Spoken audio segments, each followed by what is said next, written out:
ninkii u haweyn hoggaanka dalku hankaagu hadhaafo hadhaafo hadhaafo hankaagu hadhaafo reer hebel hankaagu hadhaafo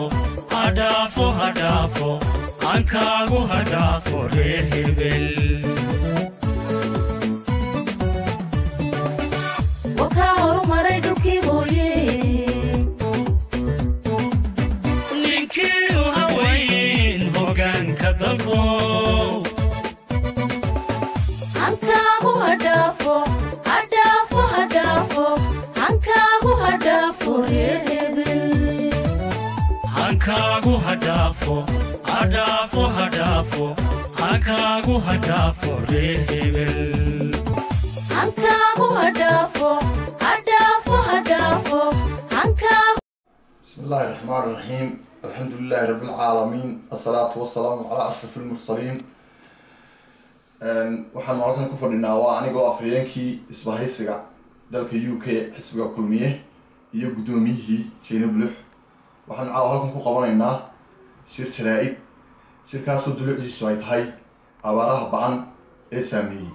oon horena uga hadalay qayladhaantii horena bixinay ay dawladdu ku baraarugtay oo aan kaga horreynayba iyadoo aan warmoog dawladdu dadkii abaabulay inay dadka wax u qabato waa ku ammaanayna dhawaaqayga uu madaxweynuhu maqlay waana dad madaxweynihii qaranka hadduuna dhageystay waa ku ammaanaya waxa kale oo aanu halkan ammaan qaali uga jeedinayaa hablaha magaalada Bristol gaarsiiyey 3,200 foosto Sheekh Aadan Maxamuud Sheekh Aadan Siiro waa hablo ammaan badan agteeda ka mudan runtii waajib bay guteen anaguna abaabul ayaanu galay waxna gacantaan ku haynaa shirar badan oo galay dabadood wax waa suuro galeen oo waan waxaanu iclaamin gadaal baan ka iclaamin doonaa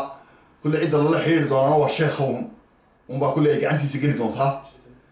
waxaan mudaysanay adigu bisha dhamaadkeeda insha Allah inaanu hawsha gaarsiino waxa dareenkana geliyay damqashada duruufaha ba'an ee ka jira dalka taasoo sababtay in dareenkayu kaco waxaanu dalka UK oo dhan ugu baaqaynaa cid kasta oo danaynaysa ilaahayna ka boqaysa ilaahay dartii inay hawsha hadduu doono qofku oo jiis iyo qaalis baa la dhawaa isla gurigeyn ciduu doono hadduu u diro uu balaabaalaha isagoo leefliga dadkiisa u damqaday uu diro isagoo dan kale iyo hawl kale ka dhex arkayn ilaahayna ajirkiisa iyo xasanaadkiisa uu siinayaa arrintan waa arrin khayriya waa arrin cid kasta u furan cidna kama xidhna annaga waana damaqday waananu ka dareen celin doonaa insha allahu waxaan ku wareejin doonaa insha allahu imika kulle gudoomiyuhu shirka qodobadiisii kale noo sii wadi doona Jeyne Bulux kusoo dhow gudoomiye أعوذ بالله من الشيطان الرجيم بسم الله الرحمن الرحيم runtii sidaa uu sheegay afhayeenku waxaa jira abaaro laga hadlay runtii waxaanu ka hadli koonaa awal laba qodob oo kale oo maxaan ku dhahay ajendayaasha noo yaalay ahaa labadaa qodob oo qodobka koowaadi uu ahaa kulankii ay yeesheen isbahaysiga iyo maxaan ku dhahay xisbiga ucud runtii aad iyo aad baan ugu soo dhaweynaynaa aad iyo aad baan u hambaleynaynaa waxaanu ilaahay ka baryaynaa inuu midho fiican noo dhalo talabaad aanu ka hadlayno waxaa ka mid ah runtii waxaad moodaa iyadoo maanta ayna saamaysay dhibaato aada u xun oo ilaahay xaggiisa runtii nagaga timid oo ahayd iyada oo abaari nagu dhacday runtii ay kuna dhacday galbeedka Somaliland run ahaantii waxaa aad iyo aad maanta aan uga xunnahay oo aan uga gelgelanaynaa dhibaatada soo gaadhay dadkaasi masaakiinta ah ee iyaga oo abaari ay haysay oo xoolahoodii iyo naftoodiiba biyo la'aani ay haysay iyo baad la'aani in maanta rasaas iyo qori loola dul tago runtii aad baan anagu adoon isbahaysigan yurubaan nahay aanu dheeraacaynayna run ahaantiina in arrinkaasi mashaqaaqada meesha ka dhacday in la siyaasadeeyo oo hab siyaasadeed loo isticmaala runtii aad bay ceeb u tahay dadkaasi oo dhibaataysan oo masaakiina dad walaalahaya ah inan iyo abtigooda ah in runtii maanta qori iyo rasaas loola tago aad iyo aad baan uga xunnahay annagoo ah xisbiga isbahaysiga UK ee mucaaradka ah aad iyo aad baan arrinkaa isaga u dhalinaya dowladda laftarkeedu aan idhaahda in arrimahaasi ay lug ku leedahay shaqaaqada meeshaasi ka dhacday waxba yaan boorka la isku qasim oo loola salaadiin baa lasoo xirxiray waxaa runtii arrinkaasi annagu haddaan isbahaysiga aanu nahay aanu u xil saaraynaa in ay lug ku leeyihiin dowladda waxaa jirtay electionno hore ayaa runtiina soo maray dhulkan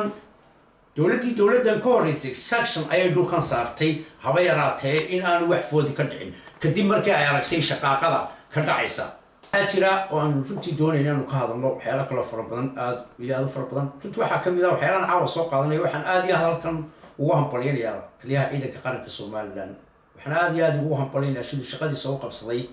ee uu soo abaabulay darajo bixintii maalintii dhaweytole uu sameeyey ee uu siinayay ciidanka qaranka wixii waajibaadkooda iyo shaqadooda gutay runtii ninkaas waa nin shaqadiisii ka soo baxay runtii waa in la sheegaa qofka shaqadiisa qabsada aad iyo aad ayaan ismaaciil shaqallo ugu hambalyaynayna siduu shaqadiisa u qabsaday waa shaqo mug leh miisaan leh ayuu sameeyey waxaan ugu bishaaraynaynaa oo aan ugu sheegaynaa inuu ogaado inta dhaawac ah iyo inta naafada ah ee ciidanka qaranka ka mid ah siduu u raadin lahaa darajadoodii kuwaasi aad moodo inay runtii aad iyo aad u yara liitaan aan ogahayna runtii in jaranka ciidanku halkaas laftarkeeda wax ka qaban doono aad iyo aad baad u mahadsantihiin wasalaamu calaykum waraxmatullaahi wabarakaatu